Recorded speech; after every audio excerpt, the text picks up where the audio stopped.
What's up, guys? This is Daniel from Apologetics.com, where science, reason, and Christianity meet. Today I want to talk about racism. I will not be talking about it by myself. I actually have a friend with me who I'm going to be interviewing about the topic of how Christians should respond to racism. And I think we'll be talking about some other things as well, especially the person who I'm interviewing. I'm going to ask him about his personal experiences and some of his other thoughts around that as well. He is an entrepreneur. His name is Ryan Foster. On top of that, he is a director of a local Ratio Christi campus group where he shares Christ to the culture at the campus level. He's a really good friend of mine, so I hope that you can learn something from this, as I always do as I talk to him. I have extremely high respect for this man, and I hope that you will be able to learn a lot, just like I've learned a lot. Now, his narrative is not always what you hear in the news from a African-American person. Rather, his narrative is more of a biblical response, and so we need to look at that.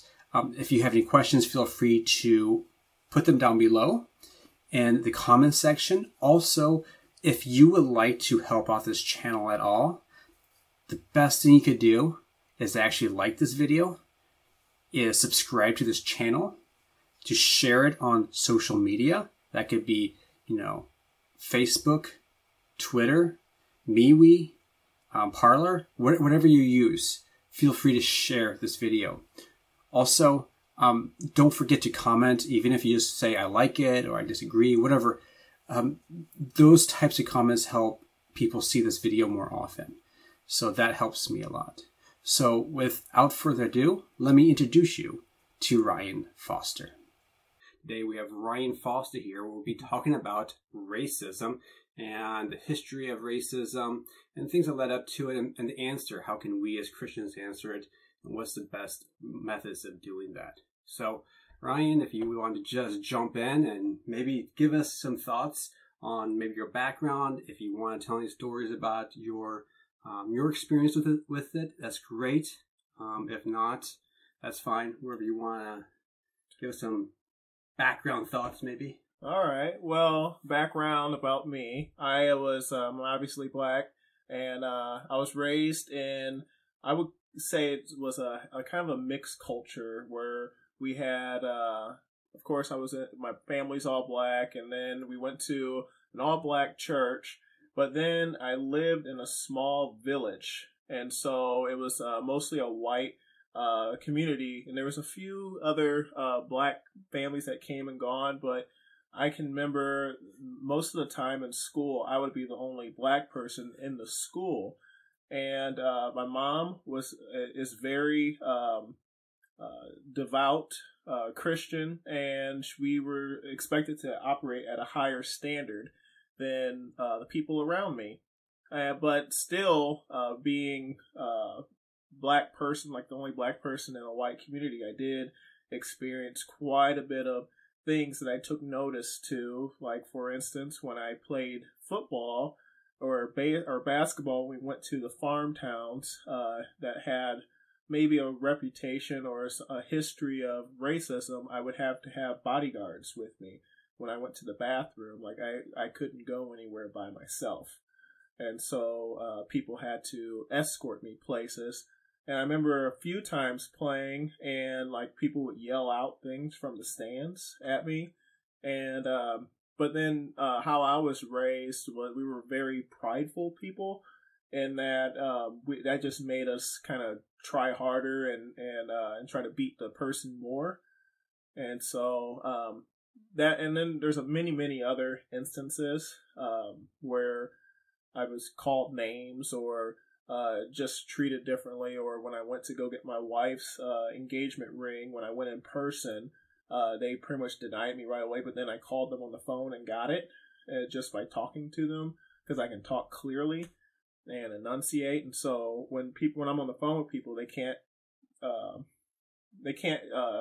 decipher what race I am, just because I talk a certain way. And so I know coming up, the most offensive thing someone could say to me was, "You're a white black guy."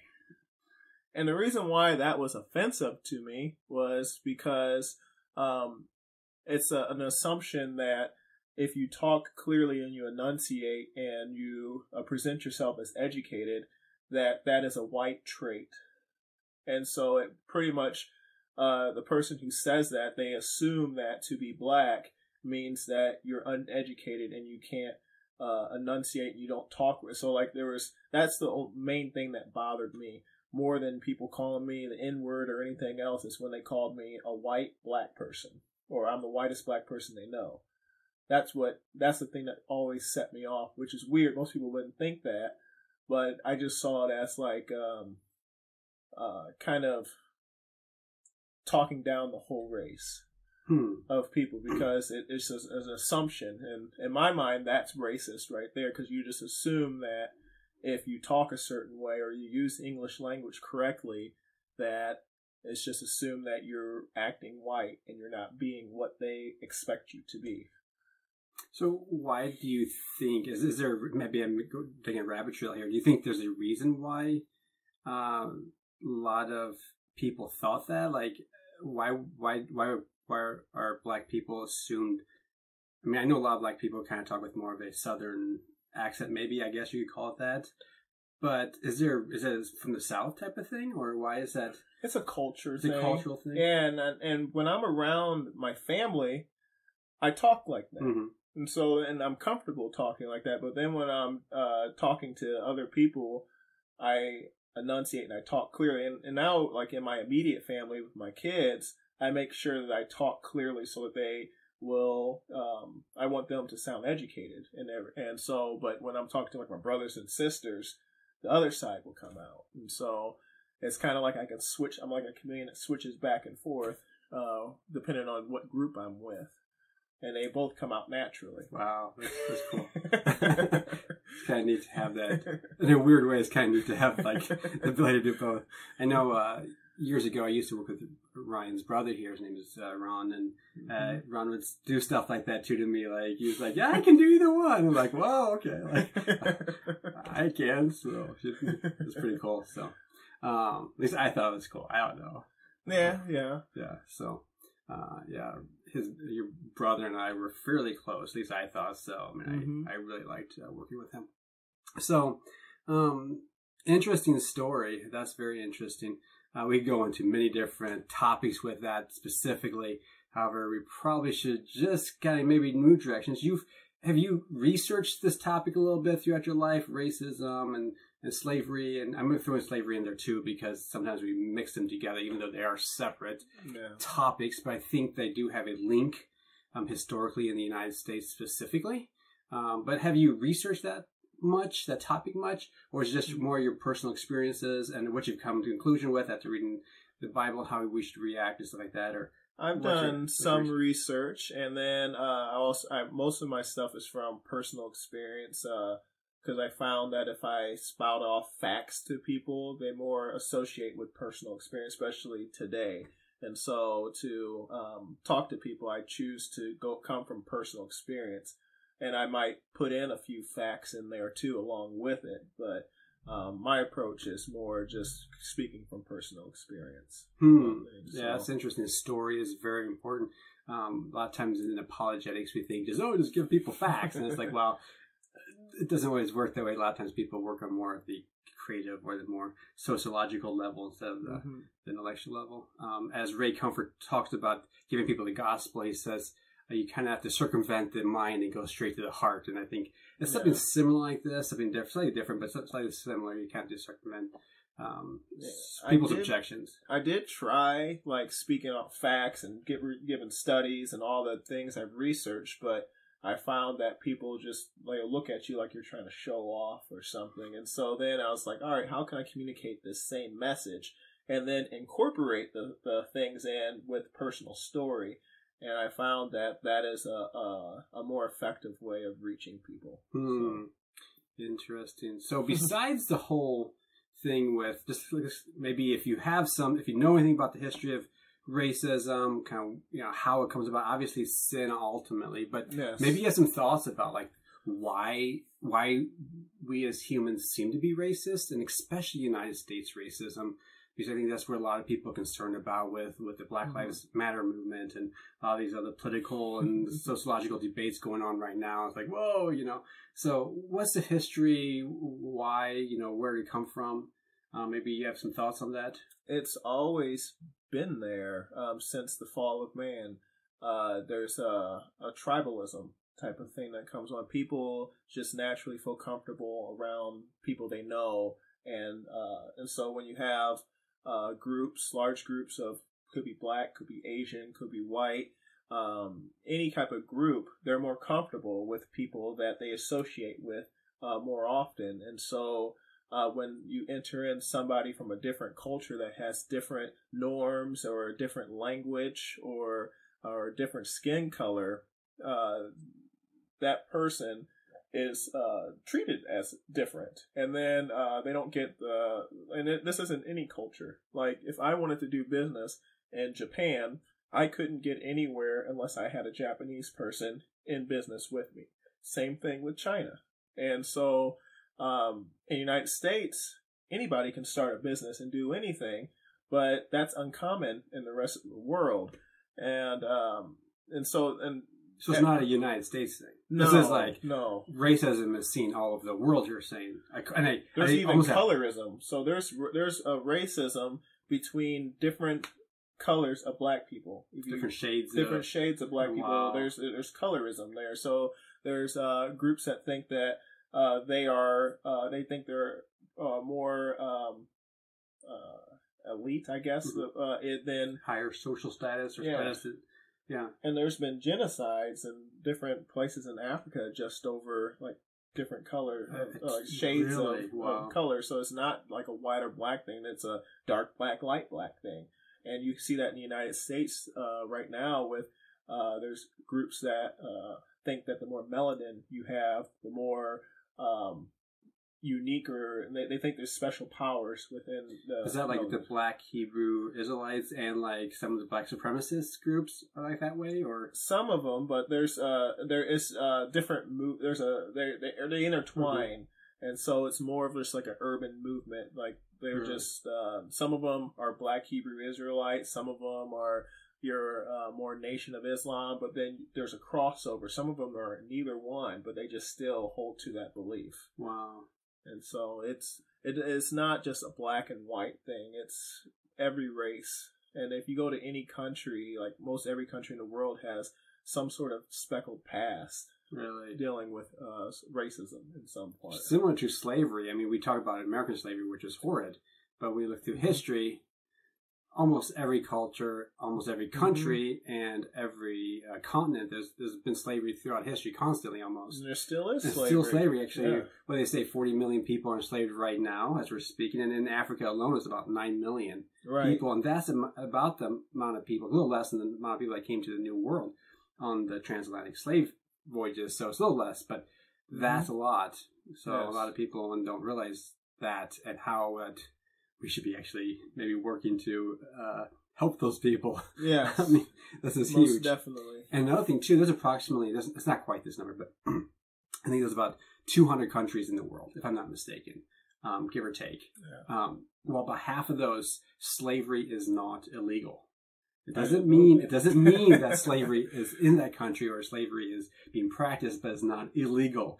And by half the countries of the world right now, we're speaking.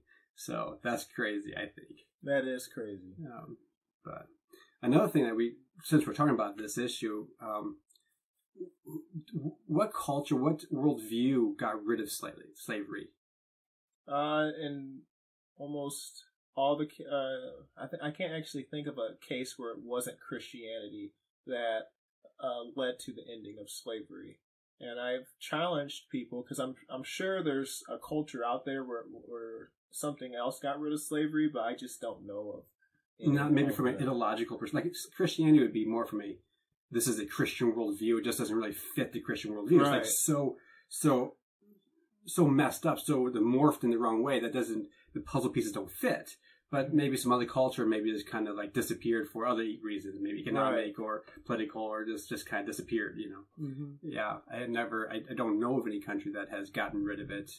I guess I haven't done that much research on that either, so I don't know. That'd be I've challenged people to, and they'll tell me about individuals who were against slavery, but they wrote papers against slavery that would have been like deistic, which is they still believe in a God, but maybe not specifically like Christian. But I've never heard of someone that actually went forward and like fought for it. Like in Europe, the United States, and England, and stuff like that. Right, There's a lot of people that more of the maybe Christians, Christian humanists or secular humanists that maybe were opposed to it. But again, those types of worldviews came out of a Christian ethics too. Like even secular humanists are come out of a Christian ethical framework in one sense.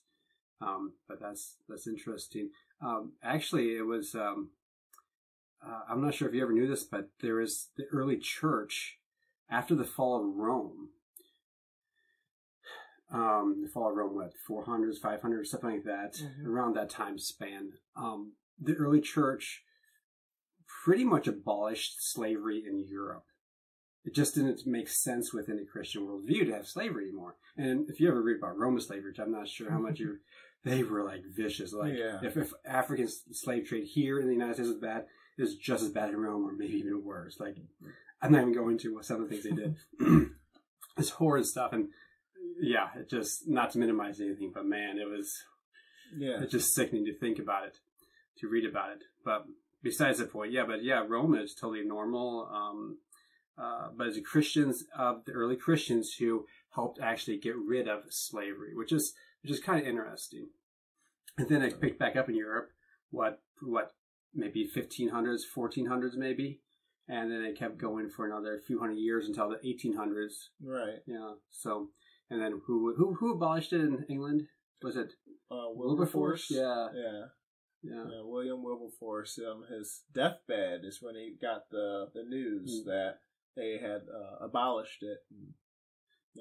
And it came out from a Christian worldview, like he was pushing it because I think, was it Wesley that was writing him letters saying, you need to abolish this, you're in a position here, you need to be doing it. So and those letters are, you can find them. Oh, seriously? Yeah, you can. I'm not sure if I've ever read them before. I read them. Yeah, seriously? Yeah. what can you give us a thumbnail sketch of those? I haven't, or do you not? Is it so long ago? It was, he was just talking about how putrid basically slavery was and how it needed to be abolished. Wesley. And wow.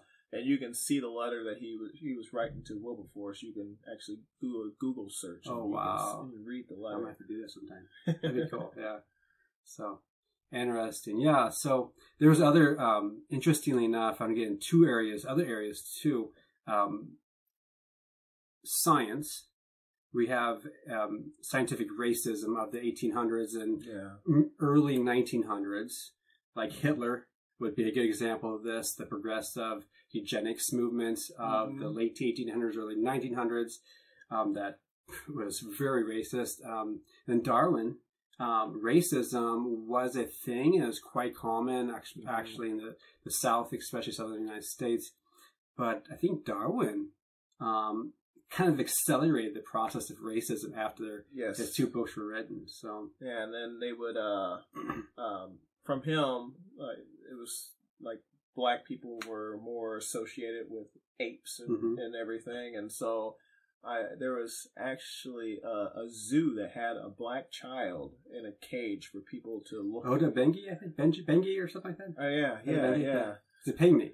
Yeah, African pygmy. Yeah, there's like in a cage, and I'm just like, and that was kind of off of the kind of Darwinistic mindset of associating them. This is a close ancestor of a monkey right here, and we have him in a cage. Well, that's what Darwin even wrote in his Descent of Man, his second book, where he had the Europeans up here. Then in the middle, he put the African and the Australian, and then those, and then he put at the bottom, then he put like gorillas or something like that. I'm like, what? This is like the most racist thing ever, you know? But that was somewhat common, and especially in the scientific racism. In the 1800s, he wasn't the first person to promote that idea. And actually, the Scopes monkey trial. If you read the textbook, that was the whole fight was about. I forget the name of the textbook, but it was promoting those types of things too. I mean, not quite that dramatic, but it was quite the interesting case. The third area I'd like to get into, we talked about slavery. We talked about obviously sin underlies it all, but slavery, science kind of caused it, or led up to it, at least help stimulate it. And then third, religion, from the cults to even some Christian churches, especially in the South. What do you know about? Let's just go through the cults first. Have you researched much of the cults on that? I have not researched many of the cults. Well, we can even look at like KKK would be considered a cult. Oh yeah, that would be a cult. I mean, they claim to be Christian, but then on the flip side, we have people like KKK, but then we have like the Black Hebrew Israelites and Nation of Islam that are just both sides of this really weird idea. There's a website online called Christian Identity Ministries, if I'm not mistaken. It's like the KKK, except for it's run by like I think this couple. They're like white people that are white supremacists, but man, their website's just racist. It's like crazy. It's still going.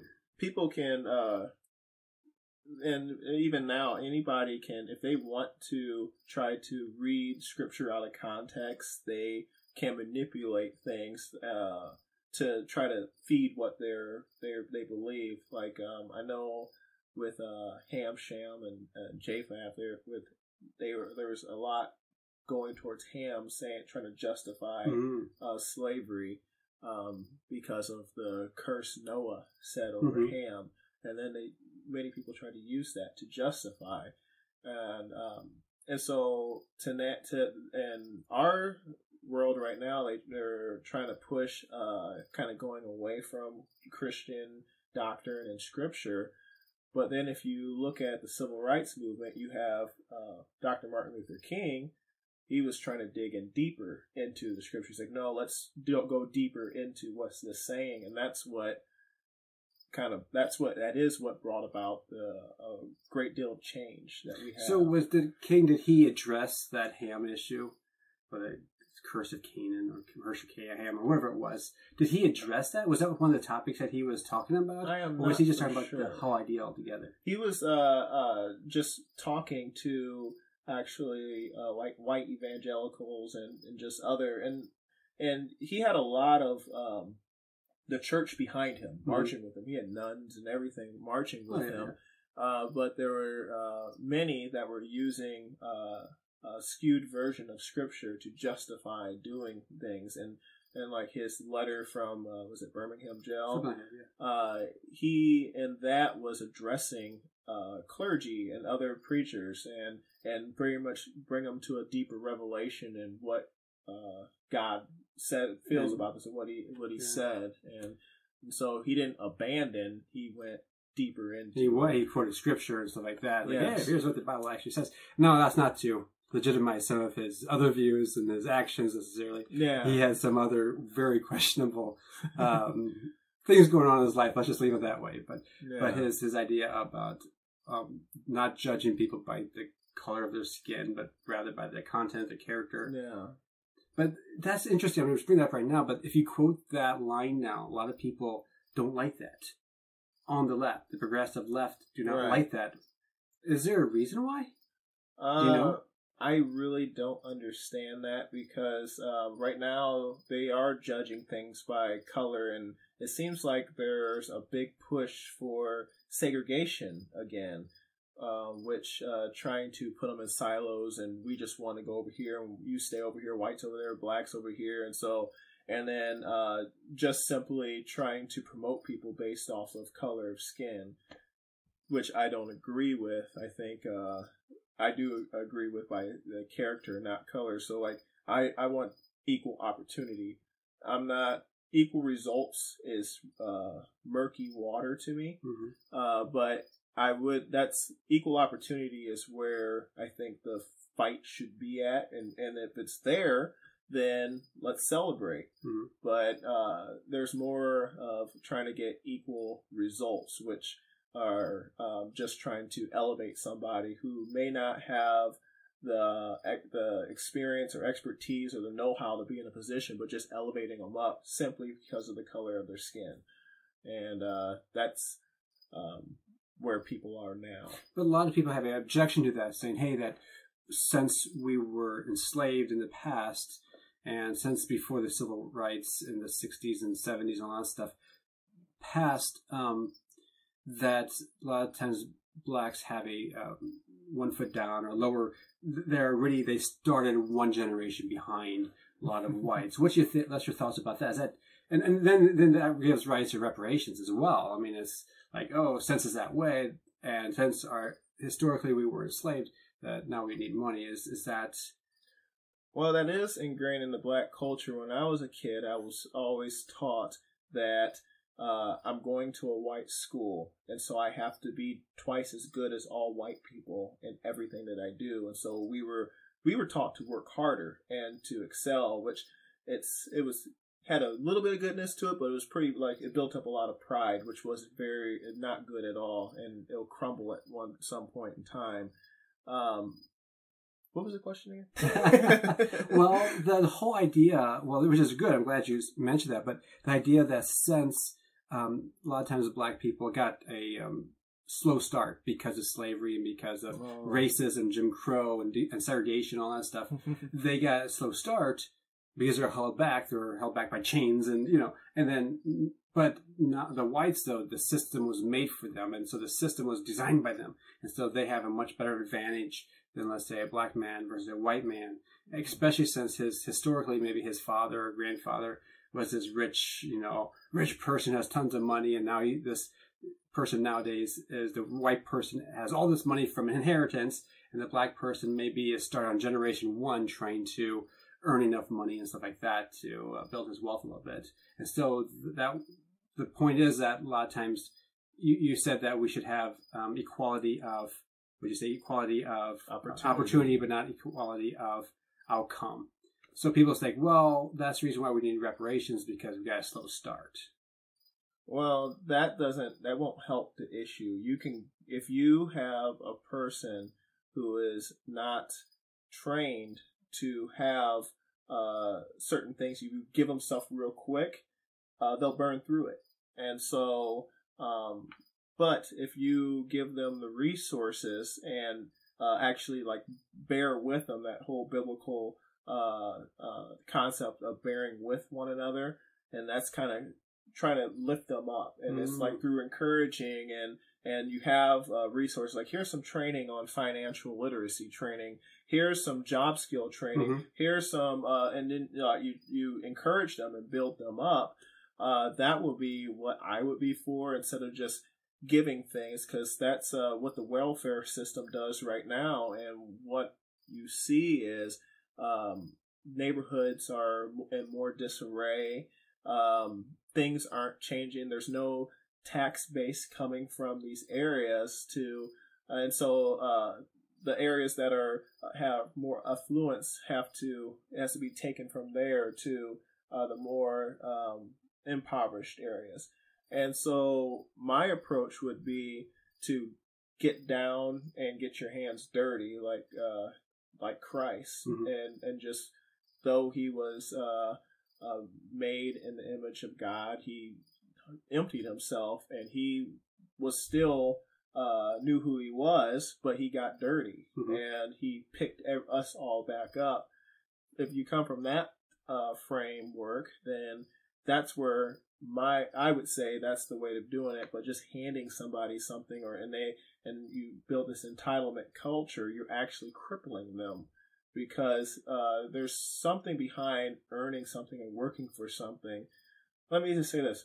When people try to give me things simply because I'm black, or give me different things, I don't know if I deserve it or earned it, or if it's just given to me as like a handicap thing, like feeling sorry for me and giving me something. So you're saying it's like denigrating you a little bit, like bringing you down lower than who you, like, hey, I'm a person, I actually can do this, and you're saying you're making me feel kind of lower, like, I think I'm able enough to do this. And so there's a satisfaction that comes from actually accomplishing things. And we have, there's people who come from third world countries and all over the world that come into the United States with barely anything, and they build up businesses and do stuff. So there's a certain kind of drive that if you have this drive, then and just are focused, you can go from any level and you can elevate yourself up, and then your next generation will even go higher than you. Now, if you have a culture that is being told that they need help from other people and they can't, and they're assumed that they can't do anything on their own and they have to have handouts in order to succeed. And if you keep on reiterating that, they'll start believing it. And so then the drive that's needed for thriving is just not there. And so that's what we have is it's kind of like this weird gospel that's being preached to my minority group that I'm a part of. It's that we have to look to government leaders and let's find a new politician that's going to be our savior. And they come and they say, we're going to give you this, we're going to give you this.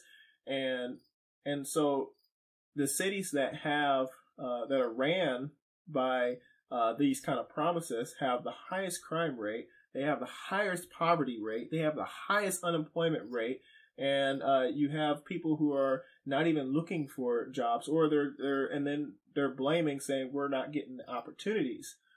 Well, and then they expect bars to be lowered because that's what's constantly given to us is a lower bar. No Child Left Behind. They lowered the bar, and now you have, and for a while you had kids that couldn't read being moved into college, and I witnessed that, and I was at a banquet with a bunch of ICC, Illinois Central College professors, and one of them was speaking to another one. They were like, "Hey, we can get, because I guess you get more money per student you have or something." And it was like, "I got these students, and will you be able to take some for your program?" He said, "Now, most of them can't read." And I laughed because I thought she was joking. She wasn't joking because of this whole thing of just passing through and handing out things and trying to get equality of results, but not getting to the root of the issue, which this person can't read. That's a problem. How about we get people to encourage this person and tell them that they can do something, and not simply tell them that it's the white person's fault, or it's the government's fault, or it's all these different people's fault, and you should get this high school diploma. You're entitled to it, even though you can't read and you can't do math. Wow. And what does that do to a person? To get into any of the high-paying trade jobs, you have to have a certain level of mathematics. And it's not very high. It's like a 7th grade level or something like that. And you have to read at like a 7th grade level. And so if you pass these people on, they will never get into these trade jobs because they can't get into the entry-level test to even be in the program. And there's programs there, all in Peoria, there's programs where they can get paid to go to school and then get these be a solar technician. There's all these things, and they will literally pay you to go to school.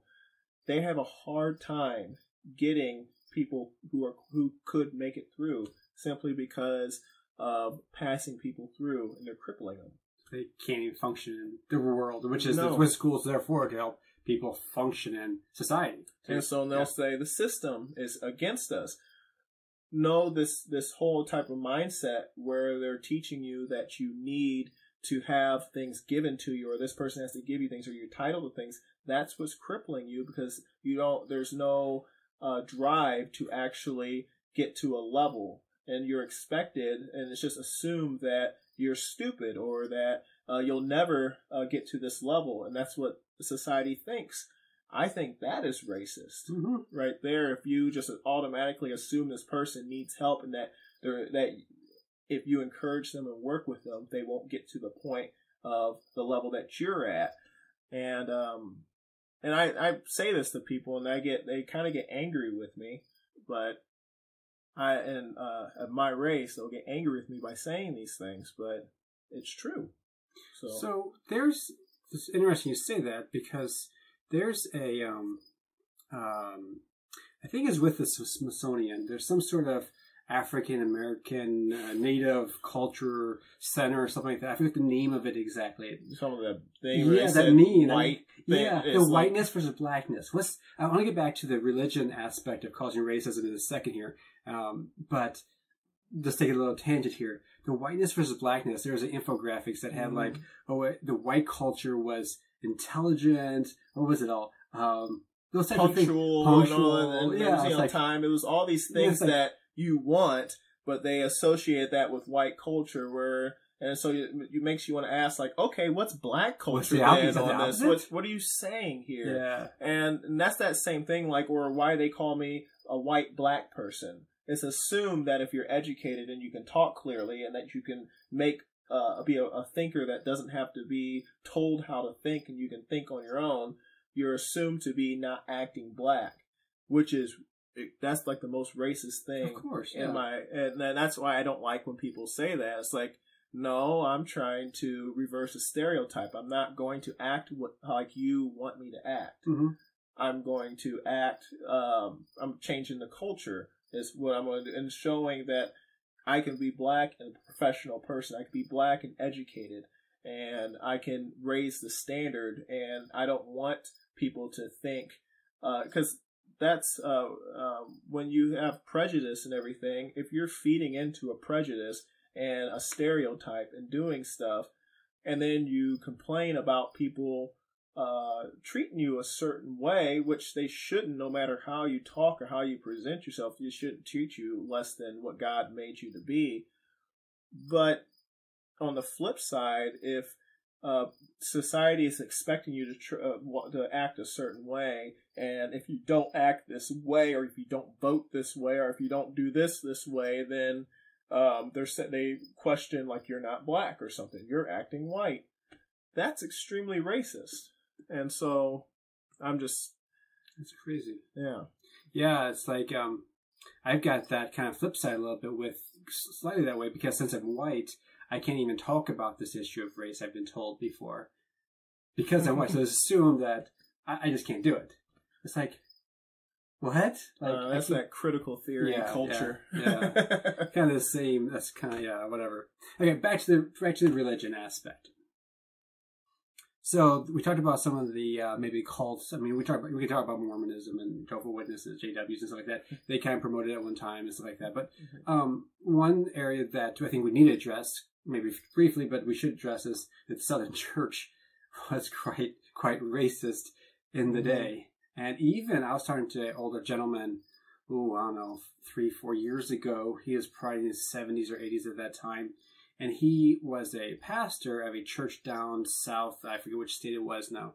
And when he went down, there's a young man. He was from the north. He went down to the south, and he preached a sermon against racism. Well, obviously, I mean, it's from the Bible. It's not that hard to have a sermon on that. And some guy came up to him afterwards and told him, like, if you ever preach a sermon like that again, you're out of here. Like, it might have been more vicious than that, actually. But it was like, whoa, this is just within the last, 60, 70 years, probably, this is going on. And so I've been sheltered on most of my life because I've never seen that, someone would say something crazy like that, but yeah. But that was somewhat of a common theme in the Southern Church, like the Southern Baptist versus the American Baptist is split in the mid-1800s, and the Episcopalians, and there's Presbyterians, and all these different churches. And these are just some of the churches. There's so many different congregations down there that where pastors would be preaching white supremacy, wouldn't allow blacks to come in and worship and stuff like that. It's like, do you know anything more about that? Any thoughts on that, or?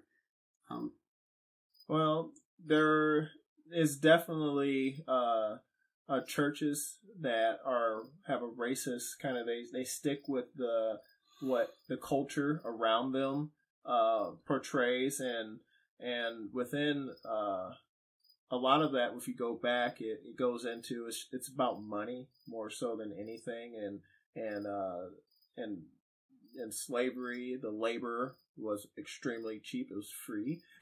So you just have to make sure that they have some food and give them health care a little bit. To an extent.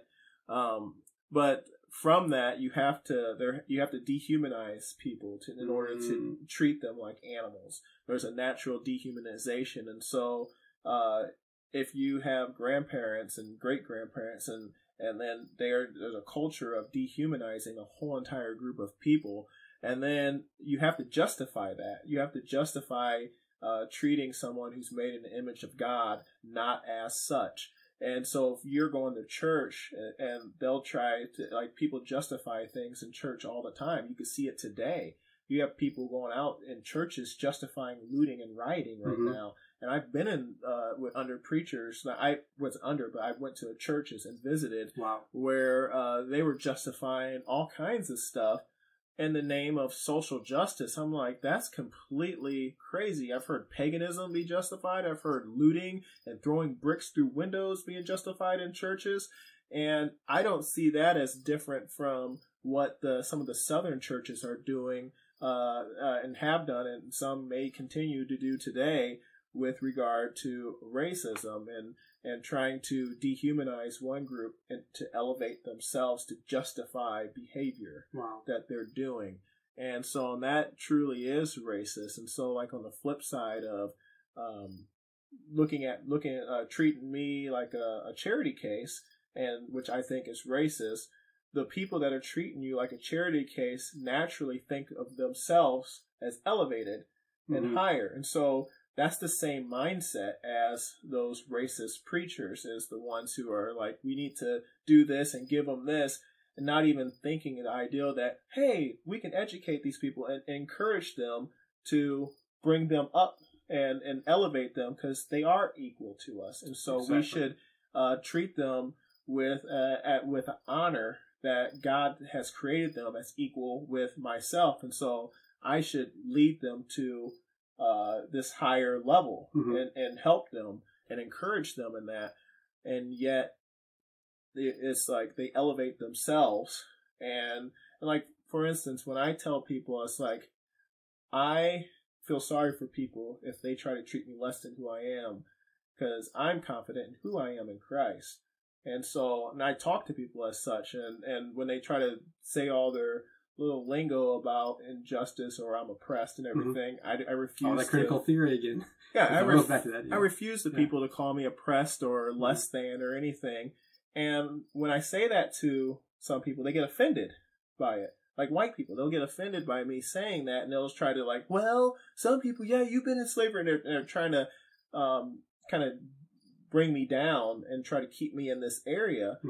I see that as the same thing as like some churches trying to, when they're elevating themselves and they're trying to dehumanize, it's a subtle version of it, but it's very overt to me, and trying to keep me down as oppressed, or keep me down as a victim, or I'm helpless, or I need help. I need their help in order to get ahead, and which I do agree that we should bear with, but it's not a race thing. It's just like, I should be bearing with people that, if I know you should be bearing with people. As a church, if we have our identity in Christ and He is first, we have a call to bear with our brothers and sisters and to love them with compassion and love, and to who God created them to be.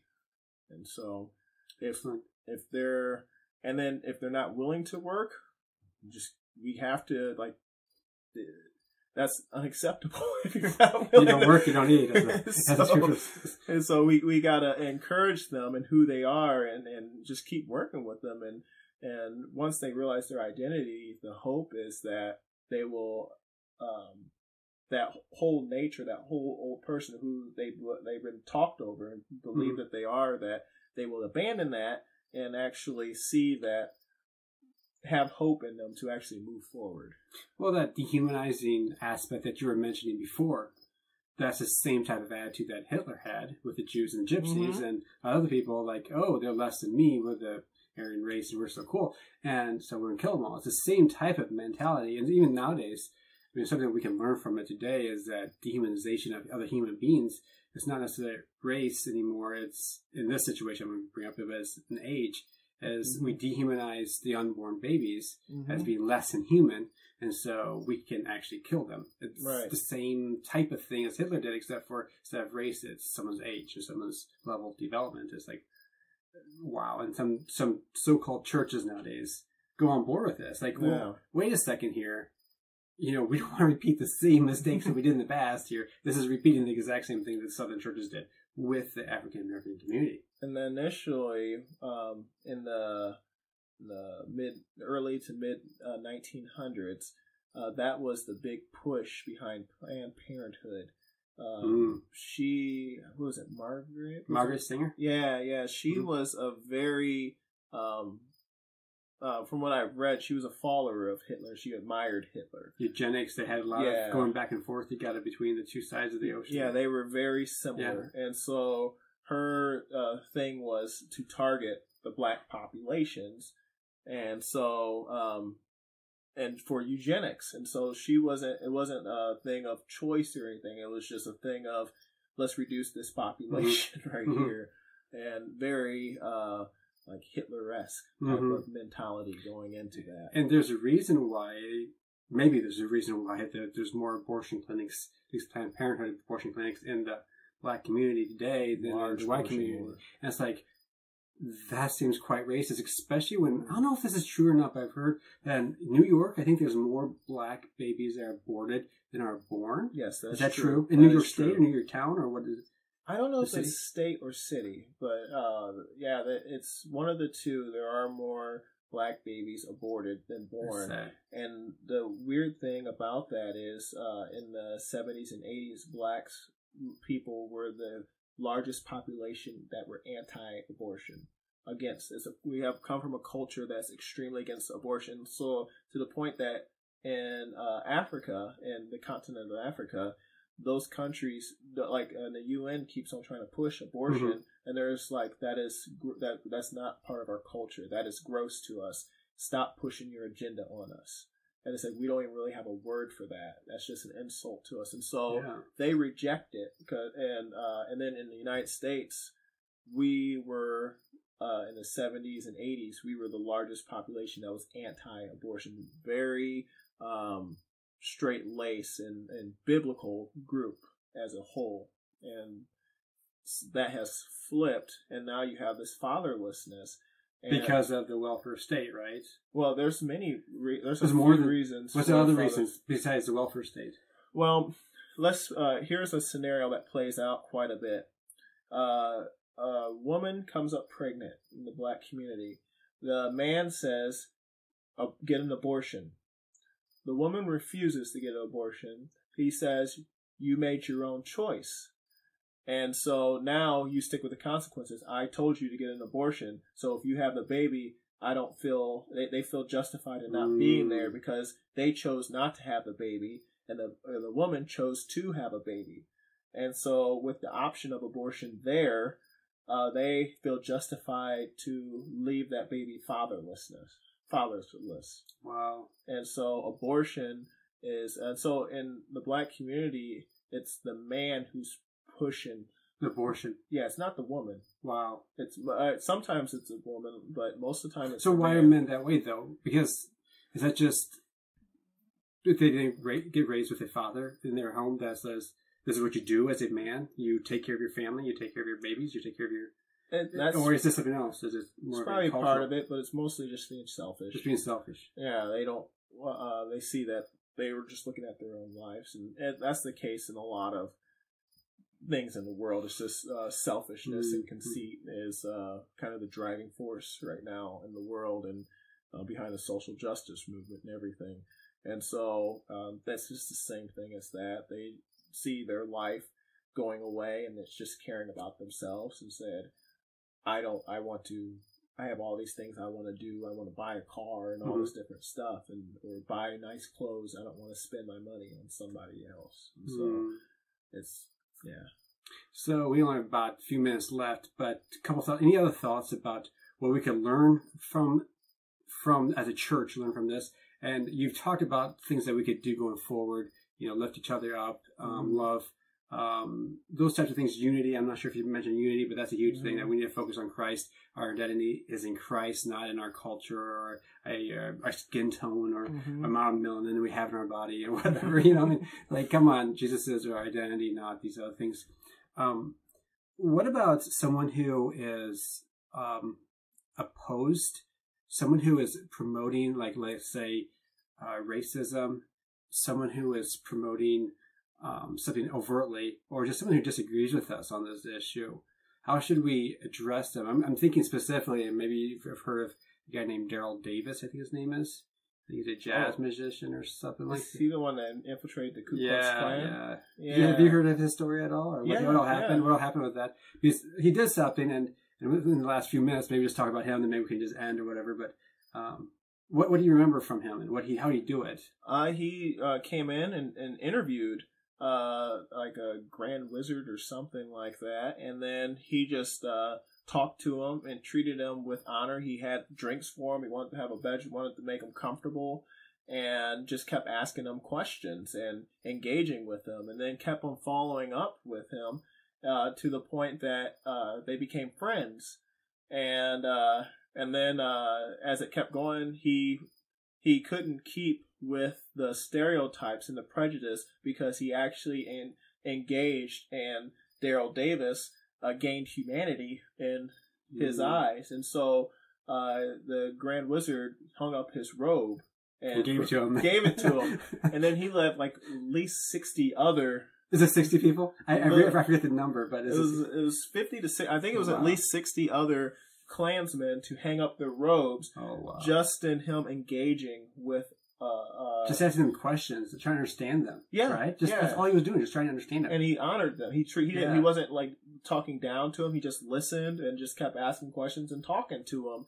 And it was like there wasn't a motive there, and so he broke down those barriers. And so right now, I talk to various groups in the black neighborhoods and on the south side of Peoria, and there's this really big push to only have people in leadership there that are black. Mm-hmm. And so and it's based off of this whole social justice thing that's going on, is they want more black representation. So they're bringing in all these people and putting them in, so the neighborhood can see black people in leadership there. And so at the same time, they're pushing out white people. And I don't think that's good, because you have these all these people who are Caucasian that are have a call, and they're drawn to the black neighborhoods and these not-for-profits to help and give resources and give their time. But then you bring in these people who are just may not have that same devotion to that, even though that it's their own people, that their own race of people that they're dealing with, and then it doesn't help heal, because there's a racial divide. If you push all the examples that would bring about that reconciliation, that like, oh man, they do love us. They're just another person. They're not like separate, because there's a thing of thinking white people are evil, or that they're the problem, and all this different stuff. And that line of thought won't bring about the reconciliation and healing that we need either. And that's equally destructive. And so I would say try to go into these neighborhoods and find someone that will let you in, and to walk beside them, and just like Daryl Davis did, just start talking and building relationships and encouraging, and then you will break down those stereotypes just by engaging and genuinely caring, and encouraging them to be who God made them to be. And so I am strongly against the whole push to get rid of white people out of these places and everything, because it's not going to help bring about the healing that is needed and the oneness that we are called to have in the Jesus high priestly prayer. Especially in the Christian community. I mean, we want the church to be at the forefront of saying, this is how you do it. This is how you have racial reconciliation. This is how we come together. These are our identities in Jesus. So you just push them out totally. It's like, and vice versa too, like the Southern Church did 100 years ago, whatever it was, 150 years ago by now. It's like, this is crazy, because it's like, if you do that, it's like you don't have that overlap. You don't have this humanity aspect to it. Interesting. Well, any other thoughts? Because we have to wind up here in like 1 minute thoughts. Or any other pieces of wisdom, or is that about it? Probably the last thing I will say is the key is servant, being a servant. And so when Jesus said the greatest will be the least, that is a key to reconciliation, is to come and be willing to be a servant to a group of people, so that they can see that your motives are genuine and they're of Christ, because that servant form of leadership reflects Christ, and that in itself breaks down the barriers. Wow. So. All right. Well, thanks, Ryan. I appreciate you coming on board and giving us a little bit of background and a little bit of wisdom and your experiences. It's pretty powerful, and some good thoughts on how to move forward as a church, especially as a church, Christian world. We need to be at the forefront of this, addressing this issue, and being the only ones that can do it. We're the only ones with the answer. It's like the golden key. Mm-hmm. And we have to give the world, and to hold it back, that golden key. It's just like, I have the answers. It's like, well, Daniel, you're so pompous for saying that you have the answers. It's like, no. It's like the old saying, one beggar showing another beggar where to find bread. That's all I'm doing here. It's like, the answer is Christ. The answer is the gospel. So. And if you just look at the social justice way of doing things, it will never yield the healing that is needed. It's always only going to cause more division, because they're talking about creating more silos. They're talking about revenge, and it's the end game is not reconciliation, and that suppresses black people and divides us as white people are ultimately racist. Mm-hmm. Just like this, creating more divisions. So. Yeah, it'll never work. All right, well, thanks again, Ryan, and appreciate you coming on board. Thank you.